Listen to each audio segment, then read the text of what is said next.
Aquí, Hospital. Muy bien, excelente, excelente. No veo a Zabalza aquí al principio, pero bueno, listos. Listo, Este, cuando usted diga. perfecto, muy bien. Pues bueno, bienvenidos a todos a esta última sesión del año del Colegio Mexicano de Cirugía de Obesidad y Enfermedades Metabólicas, que está impartida por los centros de alta especialidad.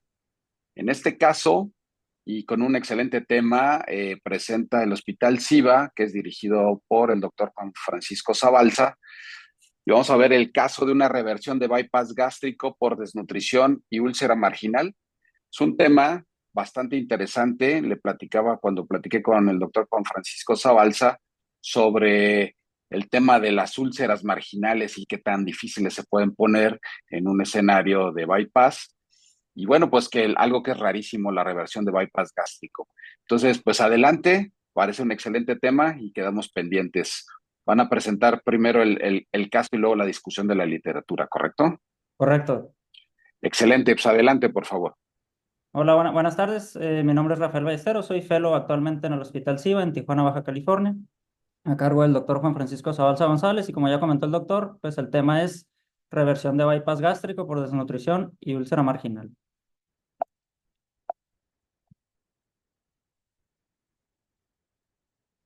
Ok. Iniciamos con el caso clínico. Se trata de una paciente de sexo femenino de 58 años de edad, quien es originaria de, de Estados Unidos, en Mississippi. Como antecedentes de importancia, ella contaba con síntomas de reflujo gastroesofágico, además de toxicomanías positivas a tabaquismo. Ella fumaba aproximadamente una cajetilla al día. Ella también con antecedentes quirúrgicos de histerectomía en el año 2000, una colecistectomía laparoscópica en el 2015 y un bypass gástrico en J-Ropes en nuestro centro en el 2021. En ese momento contaba con un IMC de 38.7 previo al bypass y el bypass, el procedimiento sin ninguna eventualidad, con muy buena evolución. La paciente llevó buen control al mes del procedimiento, sin ninguna eventualidad. Sin embargo, esta paciente era de Estados Unidos y se perdió la paciente, no respondía a las llamadas, no acudió a las citas de control y reapareció, se comunicó y respondió a las llamadas de nuevo hasta el año 2023, en enero, en donde ella ya se encontraba con síntomas como dolor abdominal localizado en epigastrio, acompañado de debilidad, presencia de vómitos e intolerancia a la vía oral. En ese momento se encontraba con un IMC de 14 y nos comentó que nunca suspendió el hábito tabáquico. También se habían realizado endoscopías en su lugar de origen, en donde ya le reportaban la presencia de una úlcera marginal, en donde recibió múltiples tratamientos a base de inhibidor de bomba de protones y sucralfato. Y bueno, en ese momento se consiguió por el doctor Zabalza, por nuestro centro, que allá se le colocara en su lugar de origen un catéter venoso central y se iniciara nutrición parenteral total. Y eh, una vez desde enero hasta mayo del 2023, que en mayo, posterior a la nutrición, acudió a nuestro centro, en el Hospital SIVA, y ya contaba con un IMC de 18.7 y pues en la exploración se encontraba con un síndrome constitucional, el abdomen se encontraba blando, depresible, no presentaba dolor o datos de irritación peritoneal, las extremidades con fuerza disminuida y no presentaba edema en las mismas. Dentro de los laboratorios, lo que se encontraba fuera de los rangos normales era la hemoglobina. Previo a la nutrición parenteral, era la hemoglobina de 8.4, un hematocrito de 26, las proteínas totales de 5.6 y una albúmina de 3.2.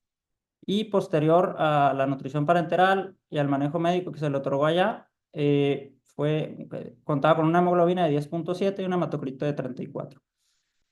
El resto de los laboratorios se encontraban dentro de los parámetros normales y en ese momento pues ya teníamos un diagnóstico de una malnutrición proteico-calórica posterior al bypass gástrico y ya contaba con el diagnóstico de úlcera marginal y nuestro plan quirúrgico ya era hacer una reversión del bypass gástrico en Y a una anatomía normal. Bueno, esta es la manera, la forma, la colocación de trocars en nuestro centro para todos los procedimientos bariátricos. Se usa una posición americana con la colocación de 4 a 5 puertos en caso de que se requiera el separador hepático, todos de 5 milímetros, y a excepción del de la mano derecha, el cirujano principal, que es de 12 milímetros. Esta es la posición americana, la que utilizamos en nuestro centro. Y bueno, este es el video del caso. Una vez entrando a cavidad abdominal, se inicia con la disección de las adherencias con armónico, las adherencias a pared. Encontramos múltiples adherencias pues, gastrohepáticas, asa-asa, y se procede, bueno, todos nuestros procedimientos realizamos endoscopía durante el procedimiento. Eh, Aquí podemos ver pasando el pouch gástrico, inmediatamente en la parte proximal de la asa alimentaria, una úlcera aproximadamente 2 centímetros, repleta de fibrina en su base y rodeando un material de sutura. Avanzamos a la asa alimentaria, no se encontró ninguna otra alteración. Y bueno, continuamos con el procedimiento, con la liberación de las adherencias. Liberamos el estómago nativo de las adherencias, el, el pouch gástrico, hasta llegar al ángulo de His y hasta el pilar izquierdo.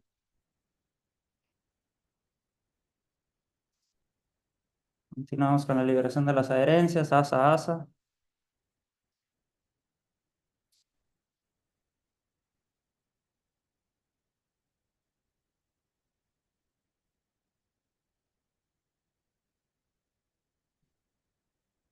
Y una vez liberadas todas las adherencias, procedemos a contar todas las asas. Iniciamos con el conteo de la asa alimentaria. Llegamos ahí a la yeyuno. Seguimos con el asa biliopancreática. Encontramos unas medidas de asa alimentaria de 40 centímetros, una asa biliopancreática de 100 centímetros y una asa común de 440 centímetros. Teníamos un TOL de 480. Ahí vemos como referencia el ligamento, el ángulo de Treitz, vemos la vena mesentérica inferior.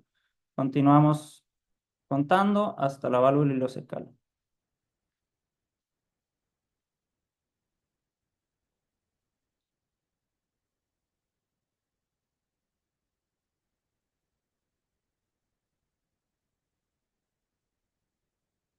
Procedemos a liberar las adherencias en la cara posterior de la gastroyeyunoanastomosis.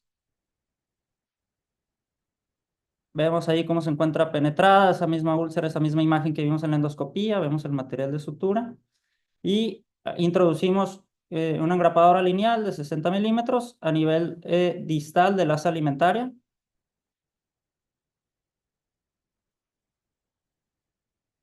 Y posteriormente proximal a la gastroyeyunoanastomosis, quedando libre el pouch gástrico. Y pues aquí lo que se está retirando pues es la gastroyeyunoanastomosis con toda la asa alimentaria, pues, son 40 centímetros. Procedemos a realizar las gastrotomías en el estómago nativo y en el pouch gástrico.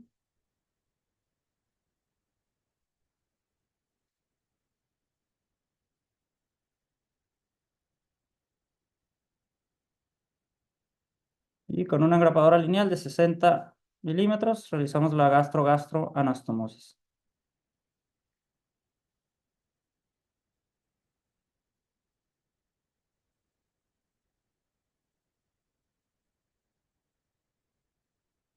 Procedemos a realizar el cierre de las gastrotomías con sutura con monofilamento absorbible, monocril 2 ceros.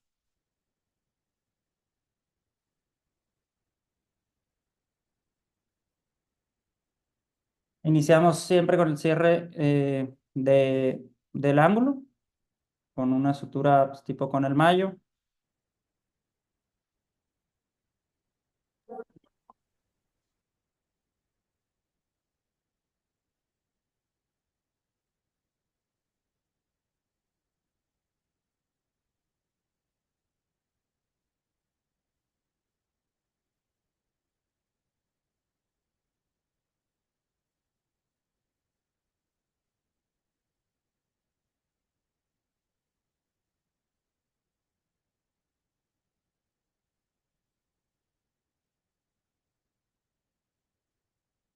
Y una vez asegurado ese vértice, continuamos con el cierre del otro vértice y continuamos con un surgete continuo toda la cara anterior de la anastomosis hasta anudarnos con el primer vértice que se afrontó.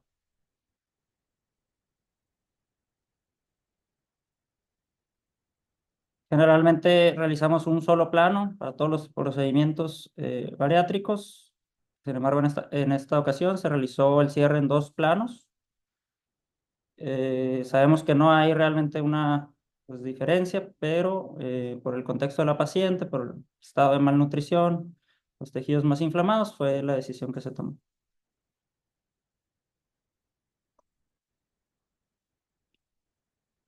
Continuamos con el segundo plano ahí, igual con sutura absorbible, monofilamento.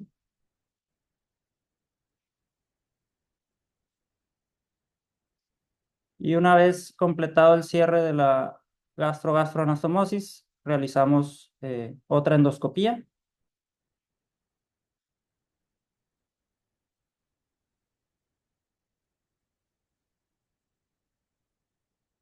Como podemos ver aquí, irrigamos, verificamos que no existan datos de sangrado, que no haya datos de estenosis, que no permanezca ahí datos de la úlcera. Eh, Pasamos al resto del estómago, al duodeno y sin ver ninguna otra alteración.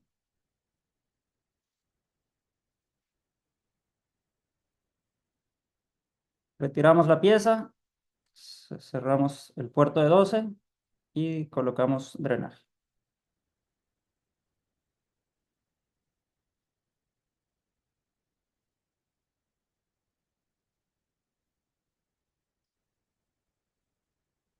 ¿Te ha encendido la cámara? Sí. Ok, ¿qué tal? Buenas. Mi nombre es Octavio, igual fellow de aquí del hospital SIVA, fellow de bariatría, y voy a contarles un poquito de qué es la definición ahorita de la úlcera marginal. Básicamente es una lesión erosiva o ulcerativa que se desarrolla generalmente a nivel de la anastomosis gastroyeyunal tras un bypass gástrico. La ubicación típica es en la anastomosis gastroyeyunar, en el 74%, pero también se puede presentar en un pouch, sobre todo cuando se deja un pouch grande, y se puede presentar también distal a la anastomosis del yeyuno en un 18%. ¿Cuál es la importancia clínica? Pues bueno, representa una de las complicaciones más frecuentes a mediano y largo plazo y puede significar o representa afectar significativamente la calidad de vida del paciente, que es lo que pues buscaba con nosotros antes de la cirugía. Voy a hablarles un poquito de la incidencia, los factores de riesgo y la epidemiología que se conocía antes y la que se conoce ahora. En el 2014 se sacó este estudio sistematizado y ellos reportaban una incidencia temprana menos a 4 semanas del 6% de todos los pacientes post-bypass, una incidencia tardía mayor a 4 semanas en el 0.6% aproximadamente. Habían otros autores como Covin que mencionaba del 0.6 hasta el 25, Didrich del 10% y la clínica Mayo con 4%. Había mucha variabilidad en ese entonces. En el 2014 se pensaba que los factores principales de riesgo para la úlcera marginal era la diabetes tipo 2 y la infección por H. pylori, ¿verdad? Porque tienen más colonización los pacientes bariátricos en general por H. pylori y se crea una de las causas. Siempre se advertía de tabaco y de AINES, suspenderlos después de la cirugía. Y bueno, uno de los estudios de Sendes y Garrido decían que las manifestaciones que no iban a tener síntomas típicos, que va a ser epigastralgia, dolor abdominal, náuseas y vómito, del 30 al 100%. No iban a presentarse de forma típica como una úlcera gástrica. Eso era lo que se consideraba en el 2014. Los factores de riesgo era una isquemia local, factores locales, la isquemia de la anastomosis, un tamaño excesivo del pouch que pudiera liberar más ácido gástrico y se relacionaba también la técnica de la anastomosis, ya sea una engrapadora circular, como decía antes Whitbow, con el 38%, una sutura manual o bien un grapado lineal. Los factores sistémicos, que también son muy importantes, eran los hábitos como el tabaquismo, que ocasionaba vasoconstricción, y las metaloproteasas, menor cicatrización, y pues bueno, lo que ya sabemos del efecto ulcerogénico de los AINES y la inhibición de la COX. Con respecto al H. pylori, aunque es menos frecuente, también puede llegar a considerarse uno de los factores, ¿verdad? Y por supuesto, la mala adherencia a los IBPs. ¿Qué es lo que se sabe ahora? Este es un estudio con 77.250 pacientes. Es un estudio, es un metaanálisis, un review de 14 estudios de corte. Y lo que ellos vieron con estos 77.000 pacientes era que el factor principal de riesgo para la úlcera marginal era otra vez la diabetes tipo 2, el fumar y los esteroides. Y no encontraban una relación verdaderamente significativa entre ser hombre, tomar o usar los IBPs con anterioridad por gastritis o úlcera péptica. Este es otro estudio en agosto, igual del 2024, que ya va más relación con la ASMBS. Estas son las estadísticas de las cirugías que se están realizando para el 2021, y la última página aparecen las estadísticas del 2022. Importante señalar que el punto más alto del bypass fue en el 2014 con 64.000 procedimientos, y la manga en ese entonces del 2014 tenía 57.000. Ahorita en el 2022 el bypass tiene 62.000 y la manga 160.000 y un poquito más. O sea, ¿qué significa esto? Que desde el 2014 se abandonó el bypass, pero con el tiempo hay una tendencia a que se vaya haciendo más bypass. Definitivamente la manga va a ser más frecuente, pero sí, ya cada vez hay más cirujanos que lo toman, lo proponen a los pacientes como una primera cirugía, y los pacientes también lo aceptan como una primera cirugía. Con respecto a las complicaciones, hablando estadísticamente, pues bueno, ellos reportan que la úlcera marginal o la ulceración gástrica se va a presentar como dolor abdominal y sangrado, definitivamente. Y estos fueron los resultados al momento. Lo que sabemos de la estadística de la úlcera marginal es que el factor principal de riesgo es la diabetes mellitus tipo 2, otra vez, el antecedente de haber tenido una úlcera péptica, por supuesto, que los pacientes 7 meses posoperados, independientemente de si tengan síntomas o no, 3.5 va a tener una úlcera marginal por endoscopía. Y el principal motivo por el que se van a acercar a nosotros va a ser los síntomas típicos, que es la pirosis en un 56%, y ahora sí ya sangrados, de preferencia tipo melena, con un 15.1%. Lo que sabemos también es que 67% de nuestros pacientes van a sanar con IBPs, anti-H2 y por supuesto sucralfato. 23% de estos pacientes van a necesitar una cirugía de revisión o por lo menos más de una, ¿sí? Y entre este tanto de cirugías, pues eventualmente van a necesitar de endoscopías y de terapias de radiología intervencionista, o para tratar la úlcera marginal o bien para darle seguimiento al tratamiento conservador que es médico. Entonces, definitivamente sí representa una úlcera marginal un gasto para el paciente y algo más laborioso para el cirujano. ¿Mm?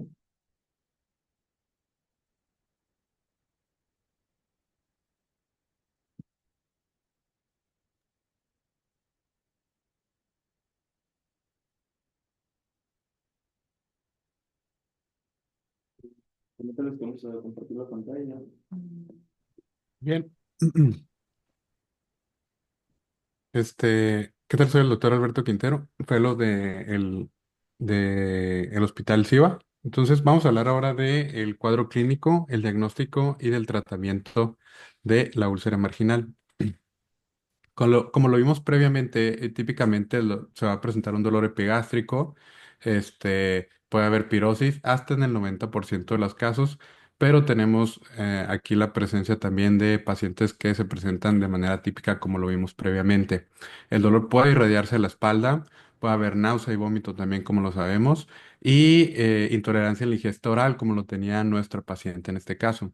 El sangrado, por otro lado, se va a presentar con hematemesis o melena en el 9 o hasta el 15% de los casos. Seguimos, pues típicamente para el diagnóstico tenemos que hacer métodos de imagen, ¿no? En este caso puede ser una serie esofagogastroduodenal, con bario, aunque sabemos que su sensibilidad es limitada. Sin embargo, puede ser muy útil en casos de que se sospeche una fístula gastrogástrica, ya que en algunos casos para endoscopistas que no son expertos pudiera pasar desapercibida. Desde luego, la endoscopía es el estándar de oro, ya que permite evaluar directamente el sitio de la anastomosis, el yeyuno, la parte distal de la anastomosis, el tamaño, por supuesto, de la úlcera y en este caso, si existe sangrado activo, pues realizar el tratamiento endoscópico y, por supuesto, tomar biopsias. Siempre se sugiere para descartar la presencia de Helicobacter pylori. ¿Seguimos? Por supuesto que el tratamiento o la base del tratamiento debe ser el médico. Iniciamos con IVPs a dosis altas por al menos 8 semanas para favorecer desde luego la cicatrización. Es muy importante que el IVP sea de forma granulada. Es decir, si lo tenemos en cápsulas, hay que abrir las cápsulas y en caso de que ya lo tengamos en presentación granulada, esta debe de ser la ideal. El sucralfato debe de formar parte del tratamiento por la barrera protectora que sabemos que forma sobre las úlceras y debe de acompañarse también durante 8 semanas. Después debemos de hacer una endoscopia de control, ¿verdad? Para valorar si tenemos cicatrización de la úlcera y, por supuesto, continuar con los IVPs en caso indefinido, en caso de que se haya cicatrizado. Y en caso de que no esté cicatrizada, pues hay que reevaluar la presencia de factores de riesgos de nuestro paciente y, por supuesto, una eventual consideración quirúrgica. Seguimos. La profilaxis debe de incluir el IVP por un año en pacientes de bajo riesgo, ¿verdad? Y IVP a largo plazo, ¿verdad? En pacientes de alto riesgo. Y estamos hablando, pues, a largo plazo, prácticamente decir de forma indefinida, ¿verdad? O para toda la vida. Por supuesto que está de más decir que mantener un control estricto de los factores de riesgo es muy importante y, por supuesto, la adherencia del paciente a los medicamentos. En el manejo quirúrgico, pues vamos a incluir también vamos a incluir el manejo endoscópico como tal. Por supuesto, está indicado dentro de que se valore la presencia de una fístula gastro-gastro. En pouch excesivamente grandes, pues sabemos que predisponen a la presencia de úlceras.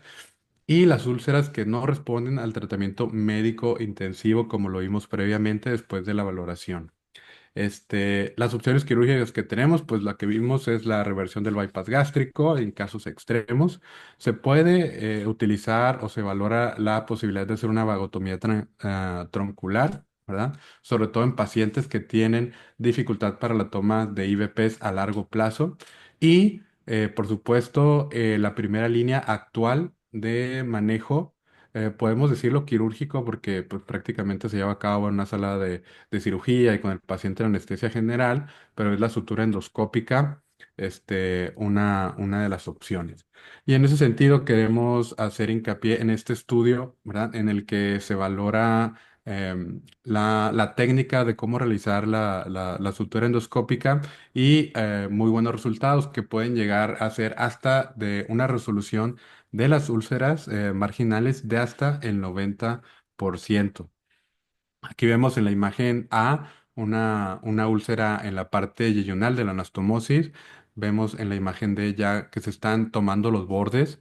Los bordes, pues desde luego se supone que son tomas de espesor total y estas se utilizan acercando prácticamente el equipo Apollo o de Overstitch con el que vamos a realizar la sutura hasta el margen de la úlcera. No es necesario tomarlas con una pinza o con un hélix, con simple aspiración puede introducirse la parte, sobre todo la parte del yeyuno, que es muy blanda, puede entrar a las torres y poder realizar la sutura de espesor total. Y finalmente tenemos en la parte, la imagen C, ya cómo queda afrontada los bordes de la úlcera. Y cabe recalcar que lo importante es que se haga el recubrimiento de la úlcera. Y vemos como en este artículo más adelante, seguimos.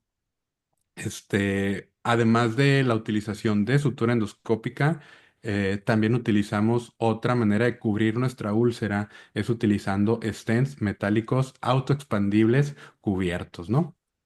Aquí vemos otra imagen de una úlcera en la parte del pouch gástrico. Se realiza igual. Como vemos, la sutura o el equipo de Apolo se acerca al borde directamente, no se toman los bordes de la úlcera con el hélix o con la pinza. Y vemos aquí en la parte cómo queda ya afrontada los bordes de la úlcera o la úlcera cubierta. Y tenemos acá 8 semanas después la evaluación en la que ya vemos ahí la sutura ya expuesta, pero ya tenemos la úlcera cicatrizada. Muy bien, perfecto. Y como les mencioné, la otra, la otra técnica que utilizamos para realizar para cubrir la úlcera es mediante un stent metálico autoexpandible cubierto. Y utilizamos el método Apolo o la sutura endoscópica solamente para fijar el stent y que no haya una migración. Es muy importante. También en algunos casos en algunos casos seleccionados pudiera utilizarse ambas técnicas al mismo tiempo. Vemos aquí finalmente el resultado también en la imagen F, ¿verdad? Ya la úlcera cicatrizada. Este, seguimos, por favor. Am, no se alcanza a valorar muy bien aquí quizá este algoritmo, pero es un algoritmo que propone precisamente en este trabajo en el que tenemos dos ramas grandes de cómo realizar el tratamiento de la úlcera. En la primera es cuando el paciente se nos presenta con perforación y con sangrado. En este caso, podemos utilizar cualquiera de las dos, ya sea utilizar un stent o utilizar sutura endoscópica o incluso utilizar ambas, ¿verdad? Desde luego, una vez utilizados estos, tenemos que continuar con la terapia médica con el IVP, igual por las 8 semanas que dure el stent en este caso, o en el que se vaya a hacer la valoración endoscópica. Y después del seguimiento, pues valorar. Si la úlcera está cicatrizada después de la endoscopía, pues terminamos y el paciente pues continúa con la profilaxis, ya sea durante un año o de toda su vida, dependiendo de los factores de riesgo.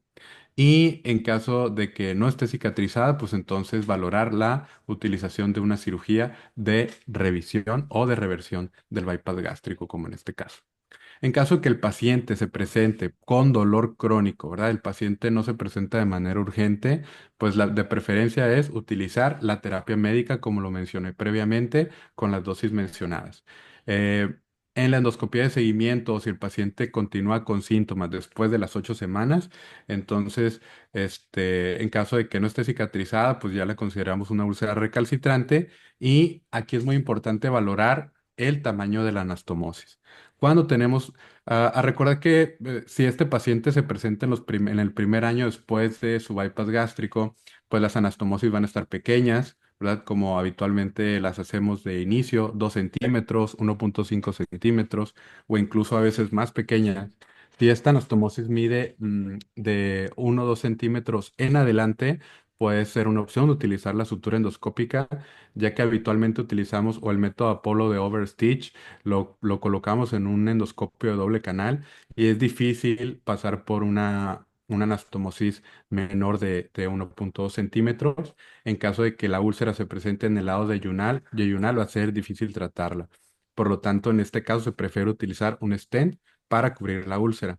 Cuando la úlcera sí mide más de 1,2 centímetros, podemos valorar la utilización de sutura endoscópica o utilizar ambas terapias, pero pues vemos cómo con la sutura endoscópica es suficiente y además pudiera ser más económico, por supuesto, que utilizar ambas terapias.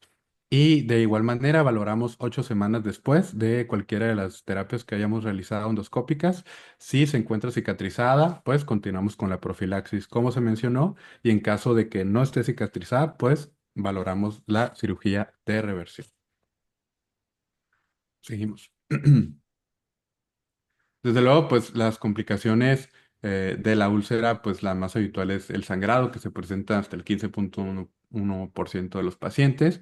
obviamente pues con hematemesis, melena y en algunos casos con anemia ferropénica. Y el manejo pues hemostático endoscópico es lo ideal que puede realizarse con cualquiera de las terapias endoscópicas que conocemos y por supuesto el tratamiento conservador médico. Se puede presentar con perforación como primera manifestación clínica en hasta el 1% de los pacientes. Por supuesto que el riesgo es más elevado en fumadores. Y pues, como lo mencioné, puede ser una cirugía de urgencia con cierre primario de la perforación, parche de piplón o incluso pudiéramos valorar el cierre endoscópico, aplicación de stent y posible drenaje percutáneo de los abscesos que se hayan formado, por supuesto en caso de que el paciente o el estado clínico lo permita. Por supuesto, los antibióticos y los cuidados críticos pues van de la mano de nuestro manejo. ¿Seguimos? Muy buenas tardes, mi nombre es Blamilka Vargas. A continuación les voy a estar hablando sobre la indicación de la cirugía de reversión, el bypass gástrico. Es importante destacar que la cirugía de reversión anatomía normal del bypass gástrico es una cirugía que está contemplada a aquellos pacientes que presentan ciertos cuadros o casos clínicos especiales luego del postquirúrgico con unos resultados no tan favorables para la vida del paciente. Dentro de las indicaciones principales presentan las complicaciones severas y refractarias, como lo es la úlcera marginal recalcitrante. De igual modo, también la desnutrición severa, como también el síndrome de hipoglucemia postprandial, como el síndrome del dumping severo. También algunas complicaciones anatómicas propias, como son las estenosis o fístulas, entre otras, pérdida de peso excesiva por parte del paciente. De igual modo, también está indicada la cirugía de reversión en pacientes con deseo o problemas psicológicos en el momento postquirúrgico, que le soliciten al cirujano como tal una cirugía de reversión, al igual que aquellos pacientes que sugieren o que refieren haber tenido una calidad de vida deteriorada luego del procedimiento inicial. Vamos a comenzar mencionando algunos antecedentes de relevancia con relación a la conversión de bypass gástrico a anatomía normal, dentro de los cuales mencionaremos en el 2006 una publicación hecha por el doctor Himpens en Bélgica, en la Clínica Universitaria Saint-Luc, en donde mostraba el artículo de conversión laparoscópica de un gastric bypass a anatomía normal, destacando como relevante complicaciones severas nutricionales en específico, como la mala absorción por parte del paciente luego de un postquirúrgico tardío. Este estudio lo que demostró fue que la reversión a anatomía normal es una técnica que es viable y segura, además de efectiva en aquellos pacientes que han tenido complicaciones severas luego del posoperatorio, y demostró resultados favorables con los pacientes que se estudiaron en el mismo. De igual modo, en el 2007, en el Weill Cornell Medical Center de New York, se publicó una serie revisional de cirugía bariátrica por pérdida inadecuada de peso. En esta publicación básicamente mencionaron las diferentes técnicas quirúrgicas que se fueron desarrollando posteriores a pérdida de peso insuficiente en aquellos pacientes de cirugía bariátrica. De igual modo, en específico, en el caso de la reversión de bypass gástrico, mencionaban que es una opción viable siempre y cuando existan complicaciones como la malabsorción, deficiencias nutricionales graves o insuficiencia de pérdida de peso. La finalidad en este artículo de la reversión anatomía normal destacaban que era retornar la funcionalidad del tracto gastrointestinal y con esto entonces reducir los efectos secundarios indeseados del procedimiento original.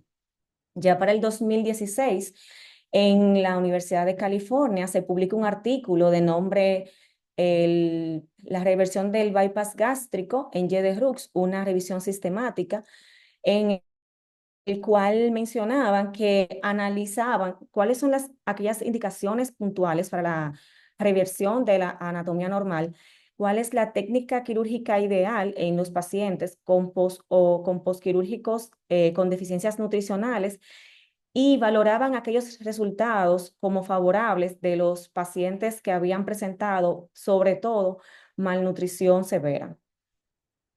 Ya en el 2020 se publicó un artículo en la Universidad de Teherán, en la Escuela de Ciencias Médicas, en Irán, en donde hablaban de una reversión de una gastric bypass, de una anastomosis a una anatomía normal luego de un síndrome refractario de hipoalbuminemia.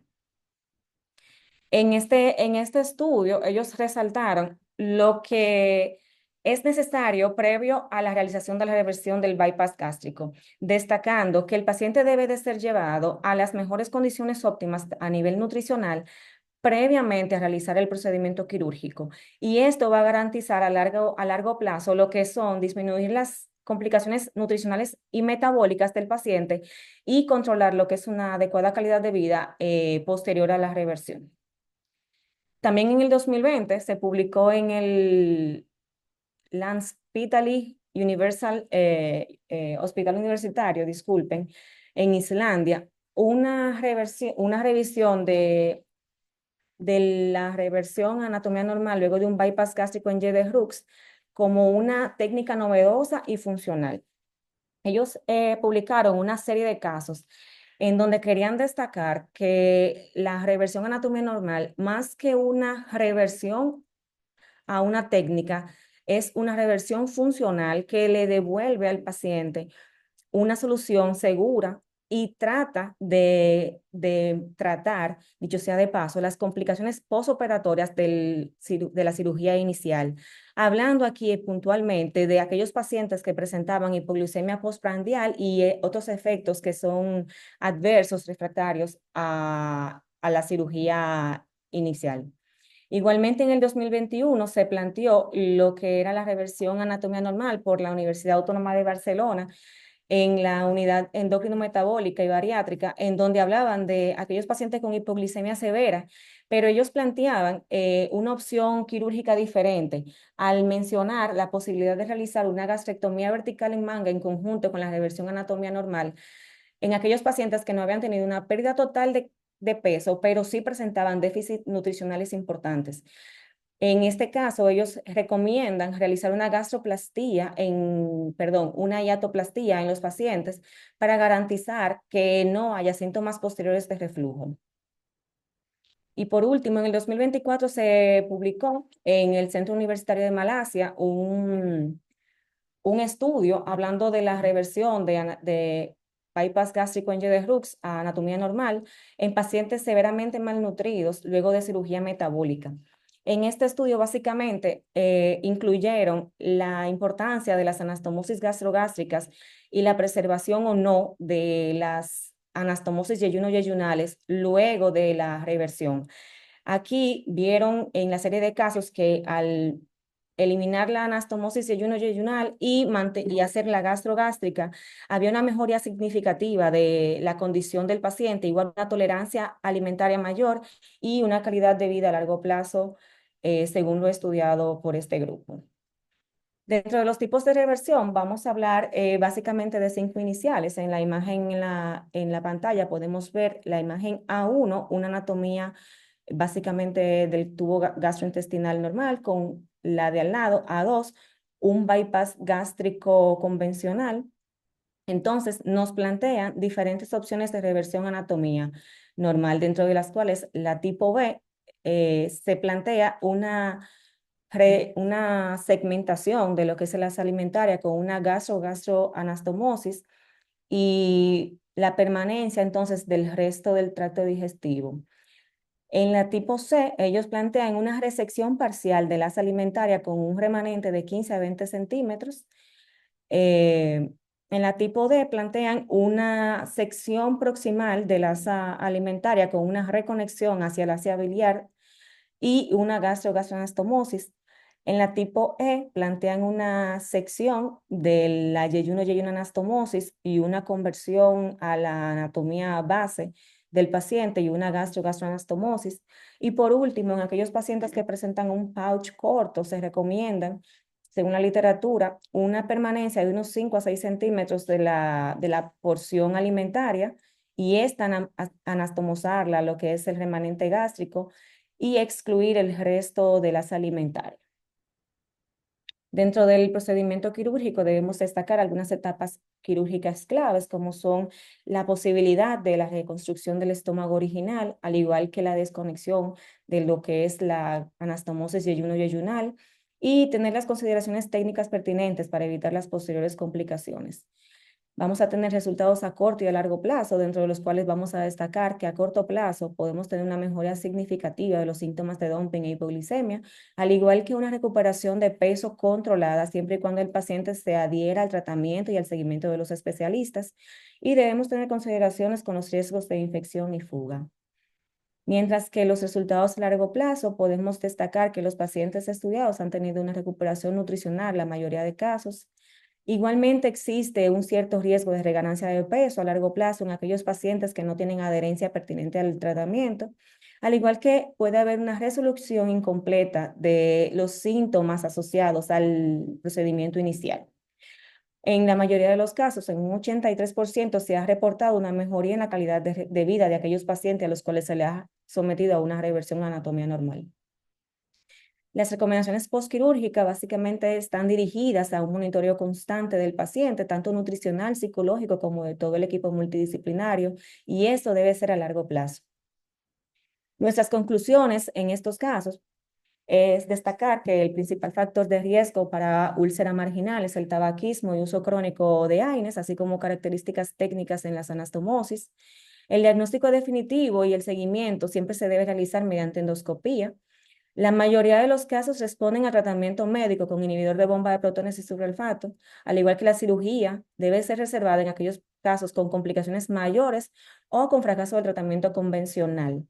Aquellos pacientes con presencia de úlceras marginales, debemos de tener un control estricto de los hábitos previos, además de darle seguimiento con la profilaxis dada con la inhibición de bomba de protones y seguimiento endoscópico, ya que esto va a reducir el riesgo de una recurrencia de la úlcera y también de complicaciones graves posteriores. Para la reversión a la anatomía normal, debemos de destacar que es una opción viable y segura, además de eficaz y factible en aquellos pacientes muy seleccionados con indicaciones específicas previamente descritas aquí en nuestra presentación. También que los beneficios incluyen la mejoría de las complicaciones graves, pero debemos tener en cuenta que conlleva algunos riesgos quirúrgicos y que no todos los pacientes en el futuro van a experimentar una recuperación completa de los síntomas presentados. Además de que la intervención debe ser considerada con un equipo multidisciplinario tras una exhaustiva valoración. Muchas gracias.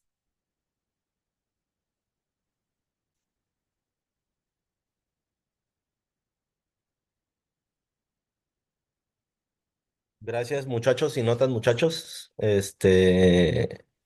Buena la presentación. El caso no teníamos demasiada información. La paciente pues prácticamente se nos perdió y nos apareció prácticamente pesando 84 libras, ¿no? Entonces, eh, habitualmente las reversiones son por un solo tema, no son no son tantos. No deja que el paciente llegue tan lejos, ¿no? Pero la paciente perdió seguro, perdió el trabajo y prácticamente casi se nos muere. Entonces, es lo que tenemos para ustedes. No sé si gustan, si tenemos algunas preguntas por acá, no sé dónde las puedo ver. Creo que el doctor Prieto, si hay alguna pregunta, alguien la pudiera hacer directamente, algún comentario. Este, y si no hay comentario, pues algunas cositas que les quisiera platicar ahí de las reversiones.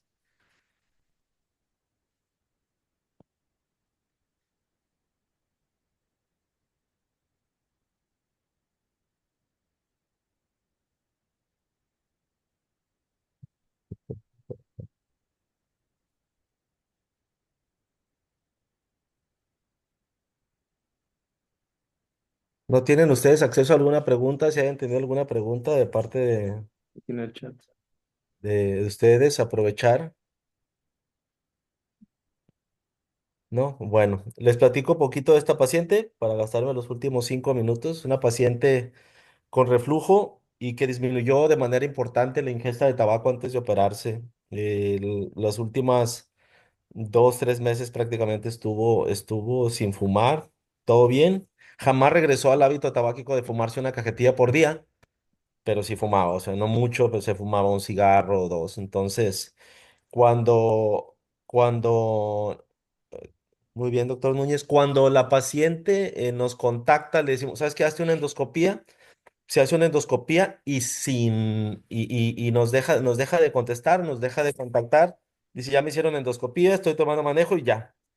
Y se fue y desapareció, perdió el seguro médico, perdió el trabajo y cuando nos contacta la paciente ya estaba con intolerancia a la vía oral, lo único que toleraba era líquidos y tenía diarreas crónicas, tenía diarrea por desnutrición.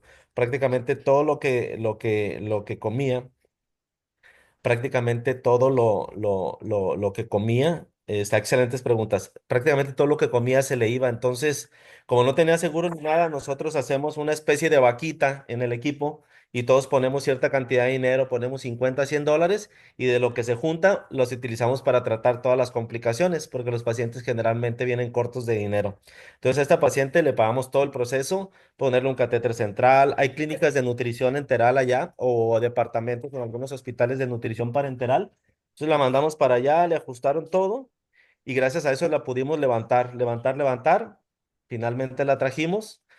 Ya venía prácticamente a reversión. Nosotros no tratamos ningún otro método porque no teníamos opciones. Pues podíamos traerla una sola vez. Entonces tomamos la decisión de cuando venía de hacerle una sola cosa, ¿no? Por eso tomamos esa decisión.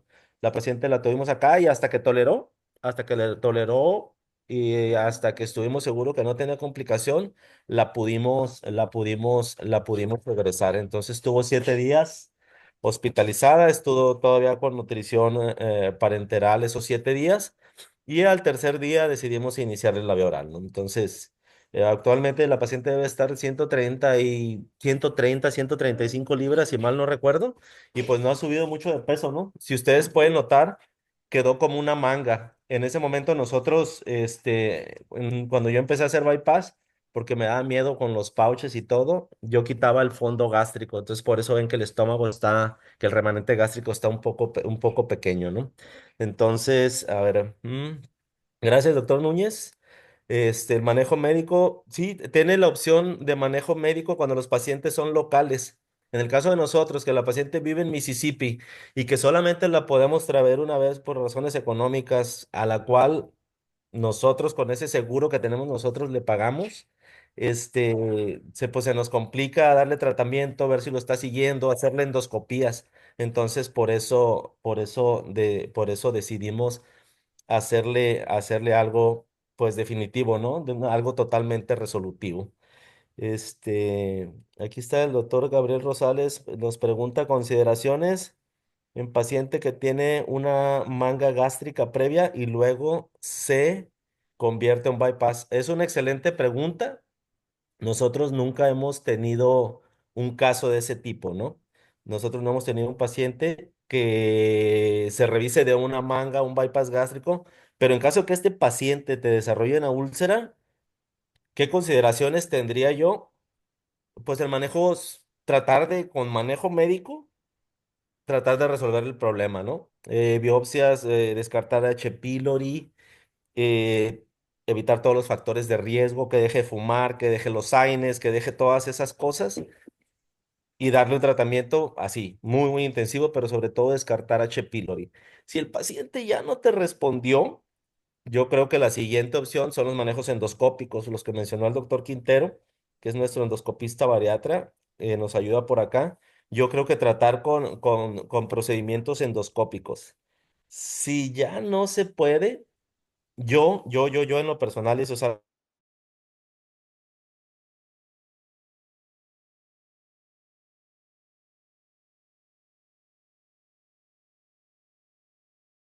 de la gástrica izquierda y la gástrica derecha que se anastomosan en la curvatura menor.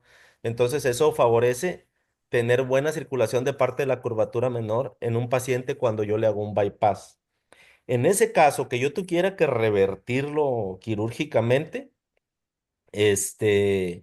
yo trataría de liberar para darle menos tensión a ese estómago que voy a perder con el corte de la gastro y ayuno, liberar bien el antro y si el paciente no me da, ¿no? O no me llega o me quedaría con mucha tensión esa anastomosis, yo creo que disecaría el hiato. Disecaría el hiato para que me baje, para que no, para que me alcance a hacer esa anastomosis y para que esa anastomosis quede sin nada de tensión. Y otra consideración que yo tuviera en ese tipo de pacientes es hacer la anastomosis manual, totalmente manual en dos planos y no utilizar engrapadora, porque el uso de engrapadoras te termina quitando cierta cantidad de tejido para cuando la vas a anastomosar. Entonces, en caso de que la tuviera que revertir, yo tuviera esas consideraciones. Y ya sabemos, pues el esófago lo podemos bajar en lo que queramos, podemos bajarlo lo que queramos y yo creo que así se pudiera resolver en caso de que un paciente hubiera tenido una manga previa, ¿no? Entonces, no sé si le ayudó lo que yo haría. No sé si algún otro profesor de algún otro centro tuviera alguna consideración para este tipo de pacientes. Alguien que pudiera. Usted, doctor Núñez, se anda por ahí todavía. Ese paciente, una manga, úlcera recalcitrante, que ya le intentaste de todo y que la que tienes que revertir quirúrgicamente o tratar quirúrgicamente, ¿qué opciones tendría usted? Ah, una última cosa. Ese mismo paciente, si el pouch me da suficiente, pudiera cortar el sitio donde está la úlcera y hacer el bypass. Entonces también es importante, creo, considerar si el paciente está satisfecho con la pérdida de peso. Si el paciente está satisfecho con la pérdida de peso y el pouch te da suficiente, yo creo que se puede volver a hacer de nuevo. Doctor Núñez, ya lo vi que dijo presente. ¿Alguna consideración que usted tuviera en una úlcera que tiene que darle manejo quirúrgico y que el paciente haya sido revisado de una manga, un bypass?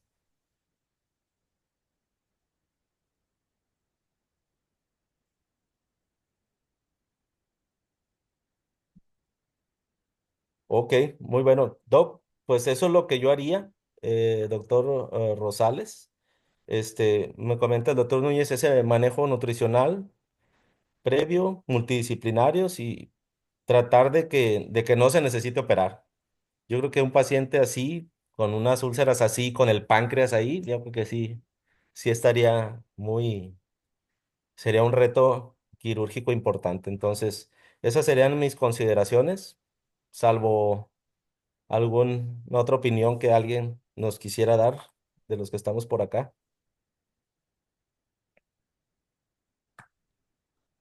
Pues, digo, en lo personal de lo que estoy viendo yo de la estadística, que el bypass, o sea, si bien es cierto, la manga va a continuar siendo la primera cirugía que más se haga, cada vez el bypass se está haciendo más en porcentaje, me refiero al 2014 para acá, cada vez está haciendo más en porcentaje y también los pacientes cada vez lo están buscando como primera cirugía, porque están entre su mismo medios, ellos también ya lo están solicitando como primera cirugía, porque por los resultados de la manga. Entonces también yo creo que estos casos, entre más bypasses hagamos, pues más riesgo de úlceras marginales vamos a tener. Sobre todo los que vamos a empezar a salir y empezar a hacer cirugía bariátrica. Totalmente de acuerdo, Octavio. Fíjate que el bypass se hace más en porcentaje en nuestro medio, en México, porque en Estados Unidos durante muchos años fue el procedimiento que estaba aceptado por las autoridades de allá y solamente se hacía bypass gástrico, puro bypass gástrico. Metieron la cirugía de manga gástrica como un procedimiento experimental hasta que se aceptó. Y desde 2013, 2012, 2013, que fue experimental cuando le hizo el doctor Gañé con ese paciente que está anecdótico, que está divertido, a partir de ahí los procedimientos se empezaron a invertir. Eso es en Estados Unidos, que es donde más cirugía bariátrica se realiza. En el resto del mundo, no sé de los brasileños, creo que no, el procedimiento por fácil, por menos complicaciones, por curva de aprendizaje más pequeña, siempre fue la manga gástrica. Acá en México, y lo vemos mucho aquí en la ciudad, el porcentaje de pacientes a los que se les hace bypass gástrico sea estándar en Y rusa, en una anastomosis, se ha incrementado de forma importante, ¿no? ¿Y qué decir de los procedimientos ileales que cada vez hacemos más y que cada vez hacemos más, ¿no? Entonces, pues hay que tener en cuenta esa consideración. Hay que darles buena profilaxis a los pacientes y quitarles todos los factores de riesgo, ¿no? Todos los factores de riesgo son dos, principalmente los que más contribuyen a las úlceras, que es que dejen de fumar y que tengan mucho cuidado con los AINES. Y si tienen que tomar AINES 6 meses, un año, 2 años después de la cirugía, yo siempre les recomiendo que lo asocien a un buen antiácido, que lo asocien a un antiácido mientras estén tomando estos AINES, ¿no? Entonces, pues ese fue nuestro caso. ¿Alguna otra cosa? Creo que está todo. Cualquier cosa en la que le podamos servir, estamos a sus órdenes. Última sesión, el doctor Prieto tuvo problemas de conectividad, se le fue el internet, pero si no hay nada más que decir, yo creo que esta es la última sesión del año. Nos iba a tocar con el siglo XXI, pero creo que dejaron de ser centro de entrenamiento por cosas del IMSS. Nada más que decirles, que desearles solo feliz Navidad, felices fiestas, disfruten con su familia y pues en enero seguimos con las sesiones. Muchísimas gracias a todos, muchachos. Muy buena presentación. Buen caso. Gracias, Beto, por las consideraciones endoscópicas, por agregarlas y lo que se les ofrezca, estamos por acá. ¿Sale? Gracias.